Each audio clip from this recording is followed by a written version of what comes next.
पता नहीं सुबह सुबह कहाँ चला गया। अभी उसने कुछ खाया भी नहीं, दूध भी नहीं पिया और स्कूल जाने की तैयारी भी तो करनी है। नहीं माँ, मैंने तो मुन्ना को नहीं देखा। मैं तो सुबह से बर्तन ही धो रही हूँ। माँ, मुझे भी स्कूल जाना है। मुझे पढ़ना लिखना बहुत अच्छा लगता है। मेरा भी दाखिला स्कूल में करा दो ना माँ। ए छोरी, बड़ी है स्कूल जाने वाली, घर के काम काज अच्छे से सीख ले। आगे चलकर यही तेरे काम आने वाले। पढ़ लिख कर कौन सा तुझको कलेक्टर बनना है। जल्दी जल्दी बर्तन साफ कर। माँ जी, मीरा को भी स्कूल में दाखिला दिला दीजिए ना, उसे भी पढ़ना लिखना जरूरी है। तू चुप कर। पढ़ना लिखना ये तो केवल लड़कों का काम है। उन्हें आगे चलकर घर गृहस्थी की जिम्मेदारी भी संभालनी होती है।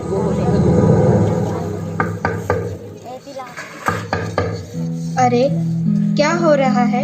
कौन किसकी जवाबदारी संभाल रहा है और हमारी मीरा बेटी क्यों रो रही है? देखिए ना डॉक्टर दीदी, दादी मुझे स्कूल ही जाने नहीं देती। कहती है तुझे पढ़ लिख कर क्या करना है, आगे चल के चूल्हा चौका ही तो संभालना है। अरे यह तो बहुत गलत बात है माँ जी। क्या आपको नहीं लगता कि हम बेटियां भी पढ़ लिख कर आगे बढ़े? आज समाज बहुत आगे बढ़ गया है माँ जी। आप किस दुनिया की बात कर रही हैं? हम 21वीं सदी में जी रहे हैं। मैं आज ही टीचर दीदी से बात कर मीरा का दाखिला स्कूल में कराती हूँ। और हाँ, मैं तो यहाँ इसीलिए आई थी कि मुन्ना को पोलियो ड्रॉप दिया कि नहीं।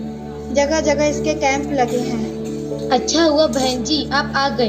अब मुन्ना को पोलियो ड्रॉप भी दे देंगे और मैं इसे स्कूल भी पहुँचा दूंगी।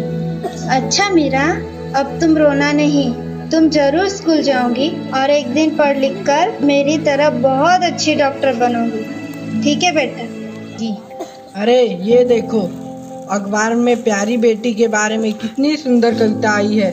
आओ मैं तुम्हें यह कविता पढ़कर सुनाता हूँ। कहती बेटी बाह पसार, मुझे चाहिए प्यार दुलार। बेटी की अनदेखी क्यों करता है निष्ठुर संसार। जब माही जग में न होगी तो तुम जन्म किससे पाओगे। जब बहन न होगी घर आंगन में तो किससे रूठोगे, किसे मनाओगे। जब दादी नानी न होगी तो तुम्हें कहानी कौन सुनाएगा। जब कोई स्वप्न सुंदरी ही न होगी तो तुम किससे ब्याह रचाओगे। जब घर में बेटी ही न होगी तो तुम किस पर लाड लुटाओगे। जिस दुनिया में स्त्री ही न होगी उस दुनिया में कैसे रह पाओगे। जब तेरे घर में बहू ही न होगी तो कैसे वंश आगे बढ़ाओगे। नारी के बिन जग सुना है, तुम ये बात कब समझ पाओगे। हाँ तो भाग्यवान, कैसी लगी यह कविता, है ना मजेदार। काहे की मजेदार कविता मुझे नहीं आई पसंद। अरे कोई घर में है क्या? आइए आइए टीचर दीदी, हम आप ही का इंतजार कर रहे थे। सामने हो। हाँ, जरा मैं कुछ दिनों के लिए बाहर चली गई थी, इसलिए यहाँ नहीं आ पाई। डॉक्टर बहन जी कह रही थी आपने मीरा का अभी तक दाखिला नहीं कराया। ये तो बहुत होनहार छात्रा है, हमेशा अच्छे अंक लेकर उत्तीर्ण होती है। हाँ, मैं भी तो यही चाहती हूँ कि मीरा स्कूल जाए, खूब पढ़े, पर मेरी यहाँ सुनता कौन है। हाँ हाँ, खूब पढ़ाओ लड़की को और बाहर भेजो। जब कुछ गलत सलत हो जाएगा ना तो मुंह छुपाने की भी जगह नहीं मिलेगी। अरे माँ जी, आप कहाँ की बात कहाँ लेकर बैठ गए। मीरा को 10वीं तक तो पढ़ाई पूरी कर लेने दीजिए, आगे की पढ़ाई के बारे में बाद में सोचेंगे। हाँ टीचर दीदी, हम मीरा को अवश्य स्कूल भेजेंगे। मैं उसे मेरे जैसा अनपढ़ नहीं रहने दूंगी, उसे खूब पढ़ाऊंगी। कल मीरा को तैयार रखना, मैं उसे लेने आऊंगी। क्यों दादाजी, सही कहा ना मैंने?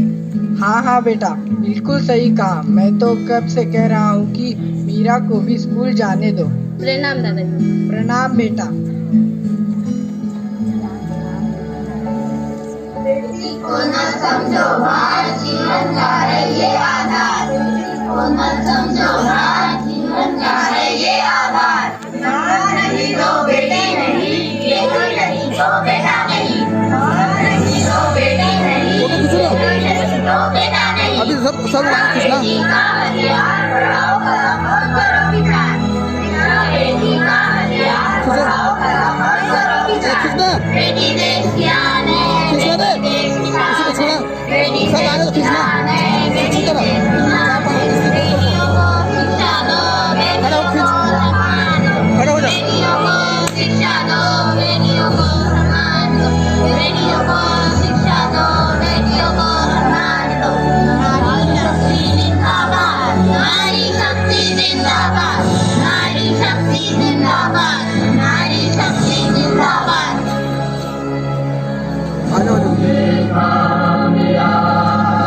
खींच फोटो।